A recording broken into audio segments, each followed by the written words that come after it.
Today we're going to be in Acts chapter 8 through chapter 14, and this is where we're going to start seeing a little bit of a shift and how the gospel goes out. The gospel had been very concentrated in Jerusalem.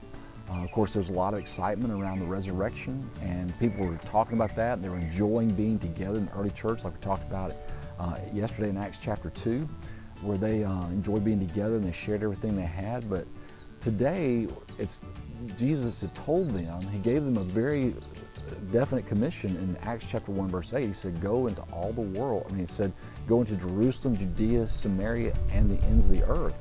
He said, you're going to receive power. I want you to go everywhere, not just here in Jerusalem. So in order to make that happen, there's got to be something that kind of pushes that to happen. Because let's think of it this way, if you're in a church, people love to stay in the church they're at. They have friends, if they like it there. This is a better example. If you're going to 5 Points, or if you're a Baptist, you'll understand this one for sure. I can never get people to start new Sunday school classes. That's just almost impossible. People will get their Sunday school class and it'll get bigger and bigger and bigger, and they love it and they love it and they love it, and we'll go, man, we could really benefit by starting a new class. And they'll go, oh, that's a great idea. And I said, well, will you help start it? No, I like who I'm with. We like to stay where we are and where we're comfortable and where we're happy. And these people were extremely happy. They were extremely comfortable. So God was going to have to do something to get them to go from Jerusalem to Judea and Samaria and the ends of the earth. And interestingly enough, he doesn't do that by giving them a good sales pitch or giving them good reasons. He actually does it through persecution. This is going to be his method. It says, okay, I'm going to make life so difficult for you here that you're going to have to get out. So at the end of chapter 7 was where we saw the stoning of Stephen, and Stephen is being stoned for what he says about Jesus. And it says there at the end that there was a young man named Saul, who we're going to learn is Paul. He gets his name changed to Paul, but he was standing there, and it says that he was holding the clothes for the guys who were stoning, and he's watching all this. And the people, when they saw Stephen stoned to death because he loved Jesus, the verbal persecution had been ramping up against them. And they were like, well, we can take it, we're strong. But when they saw Stephen get stoned, they're like you and I. Their faith was strong, but they also said, I don't want to go through that. I don't want to be stoned to death. That's a horrible way to die. And so they flee. That's what they decide to do. They go, we're not staying here. So it says, that's where chapter 7 begins. It talks about on the day that Stephen is stoned. It says, on that day, a great persecution broke out against the church of Jerusalem, and all except the apostles were scattered. All those people who were like, yeah, we're going to follow, they all just fled. They fled in fear. Kind of like we did when we saw Jesus was arrested. If you remember, the people were shouting Hosanna when he came into Jerusalem, but by the end of the week, everybody deserted him. Fear caused people to back away from Jesus. And here we see fear causing people to scatter and to get away from Jerusalem. And so you think that was going to be a bad thing, but it was actually God's will, it was God's purpose to scatter people away from Jerusalem so that the gospel could go forth everywhere. If he hadn't done that, it may have just stayed there in Jerusalem and been a localized following that may have never reached us here in Alabama. And so God uses these things in a great way and for his glory. So we're going to see this again, that there's going to become a pattern here. I want you, as you go through the book of Acts, I want you to see this pattern. The pattern is going to be this. God does a great thing. God does a great thing. People are giving their life to Jesus, and things are growing. And every time you see this in Acts, it'll say, and then a great persecution arose against the church. It happens over and over and over. People get saved, persecution. It happens all the time through the book of Acts. So anyway, there's also a great story about Simon the sorcerer and Philip talking with the Ethiopian eunuch. The great part about the Ethiopian eunuch that we always need to look at is say, God can look for opportunities, listen to the Holy Spirit leading you to talk to someone, and be ready to share the gospel with them. But we get to chapter 9, and this is a pivotal point in church history, is when Saul is converted to Jesus, and he's on his way to Damascus, and he is going there, and he's going to do a lot of persecution of Christians. That was his job. That's what he did. And so he's on his way to do this, and as he gets near Damascus is when we see this bright light that comes, and he falls down, and he says, and the voice is saying, "Saul, Saul, why do you persecute me?" And he says, who is this? Who's talking to me? And he said, it's Jesus. I'm the one you're persecuting. And man, Saul is like, I was wrong. I mean, it's amazing. He has this incredible conversion experience, and he has to do something even bigger, and that's he has to go in and convince the believers, the followers of Jesus, that he really is a follower. Because they're going to start thinking he's tricking them, he's trying to set them up so that he can lure them in to be persecuted by him. And they don't trust him at all, and I don't blame them. I wouldn't have trusted him either when all this started happening. But the big thing we see in Saul, and this is such a great part of the Bible, is that God uses the most unlikely people to accomplish his will. And Saul was the most unlikely. He hated Christians. I mean, he wanted to persecute them and to kill some of them, do anything to rid them. He saw them as a scourge against Judaism, and he wanted to rid them of their lies and all the things that he saw in them. And then he realized that they had the truth. And he makes this radical change. But there's something really unusual that happens with Saul. Saul he's trying to figure out, and after this conversion in verse 11, it says, the Lord said, I want you to go to the house of Judas on Straight Street and ask for a man named Tarsus, the man from Tarsus named Saul. And this is where he's fixing to find out what's happening for a guy named Ananias. And Ananias says, go to the street called Straight Street and ask for Saul of Tarsus. And look what, this is what Ananias is told. Ananias says to God in verse 13, he said, Lord, I've heard about many reports about this man and all the harm he has done to your saints in Jerusalem. And God says, I want you to go and deliver a message to him for me. And he goes, I don't want to deliver a message. This guy's, he's trying to hurt people. And if I go to him, he's going to try and hurt me because I'm one of your followers. And he said, he's come here with authority from the chief priest to arrest all who call on your name. He said, I don't want to go to this guy. And there's this verse I want to look at that he tells Ananias. And first of all, Ananias doesn't even want to go see Saul. And he's probably thinking, well, if God has a message for Saul, I hope it's a good one. I hope it's a positive one. I hope maybe it's something good, because Ananias says, if it's something negative, there's no telling what this guy's going to do to me. But it says in verse 15, but the Lord said to Ananias, go. This man is my chosen instrument to carry my name before the Gentiles and their kings and before the people of Israel. To which Ananias might have thought, that sounds pretty good. I don't see it happening. That sounds pretty good. You know, he's like, how could this guy go and share your message when he hates Christians? How can he talk about Jesus when he hates Jesus?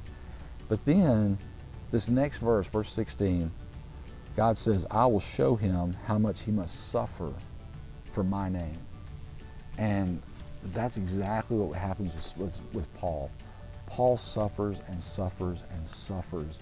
And this is a message we would never have thought. We would have thought the message would be that Jesus shows up on the road to Damascus, the light shows, and he says, I'm Jesus who you're persecuting, and Saul changes his life, and the message is going to be, now Paul, or Saul, your life's going to be better now. Man, you're not going to have this hate in your heart anymore. You're not going to have you're not going to have any difficulties in your life.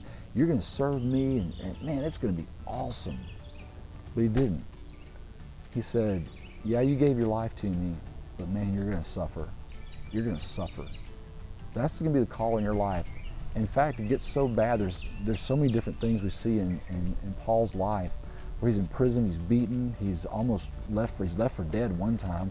He goes hungry, just over and over and over of how much he suffers. And at one point, we'll see later in one of his letters, he had a thorn in his flesh, and he said, I begged God to take it away from me, and God said, no. My grace is sufficient for you, for my power is made perfect in your weakness. And he shows Paul over and over how much his power is made perfect in weakness, and he uses his weakness for God's glory, to point people to Jesus. And so nowadays, people have this false theology that says, well, if you want to follow God and be a follower of Jesus, things will be better in your life, things will be good in your life. Look, if that's true, then Paul got a raw deal.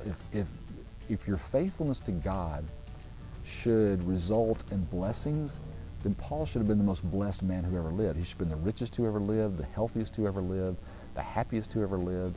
He should have had everything going for him. Instead, God showed him at the very beginning, I'm going to show you how much you have to suffer for my name.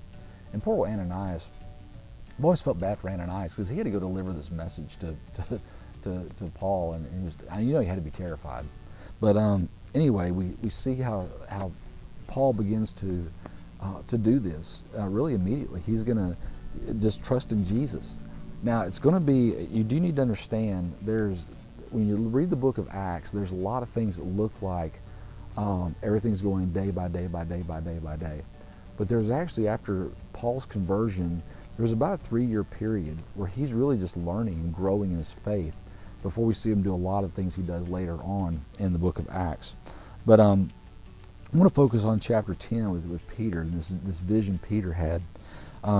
Peter sees this vision while he's in this dream, and he has this little vision. And if you remember that it said there was this.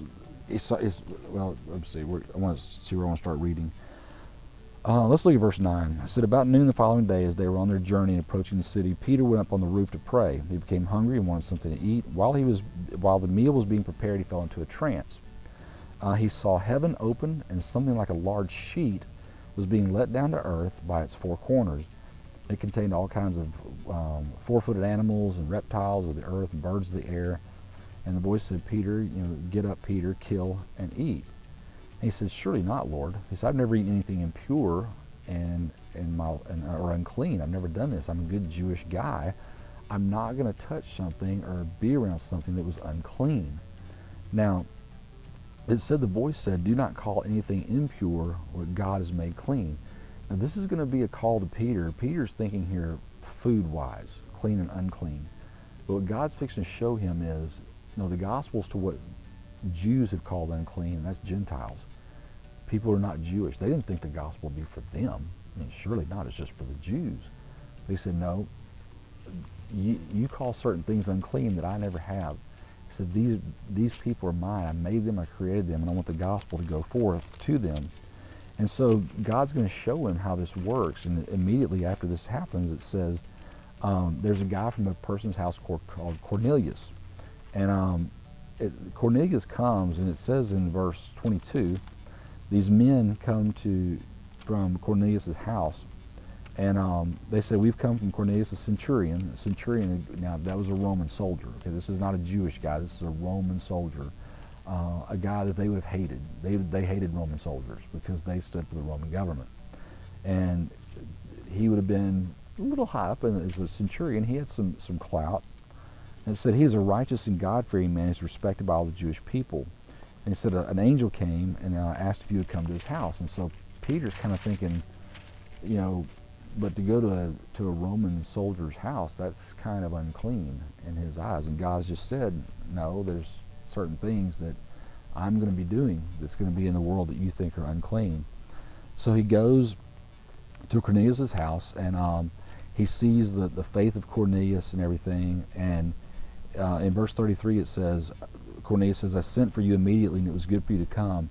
Now we are all here in the presence of God to listen to everything the Lord has commanded you to tell us. So he tells Peter, we brought you here to tell us about Jesus, to tell us about what God is doing. And Peter says in verse 34, this is the pivotal part I want to get to. Peter says, I now realize how true it is that God does not show favoritism, but accepts men from every nation who fear him and do what is right. But now he realized that the gospel was for everybody, everywhere. And to get on my little soapbox just for a second, I think sometimes we're guilty of, I don't know if this is even a word, to Americanize Christianity. And we want people to become more like an American version of Christianity than just finding Jesus. And we want them to know Jesus. And I've been in churches where moralism and nationalism were more important than Jesus. And what I mean by that is we want to talk about God bless America, and we want to make sure we stand up for the things of the flag, which I'm fine. I'm not very patriotic. I'm all for patriotism, but we make it more important than Jesus. Or we teach a moral code of living. We will say you need to live like this, do that, don't do this, don't do that. And we make that more important than loving Jesus and following Jesus. Jesus is preeminent above all things. And so we know that we're not trying to make them like American Christians. We're trying to point them to Jesus. And Paul said there, he said, I now know that the gospel is for all people, to all nations. So the gospel continues to go on. And we see where Paul and Barnabas, or Saul, I keep saying Paul, he's not called Paul yet. Saul and Barnabas, they're sent out to the Gentile people. And they go to various places, and we're going to see how they are going to be sometimes persecuted, sometimes they're going to be listened to. But let me see if there's another part I really want to focus in on today. I know this one's short, but I'm trying to get caught up. As many of y'all know, I'm videoing this. I got sick for a few days. I'm behind on my videos, so I'm trying to catch up as best I can. But tomorrow I want to get to chapter 15, and chapter 15 involves one of my favorite verses in the Bible. It's one that I've actually wished I could somehow get someone that's good at either calligraphy or art or something.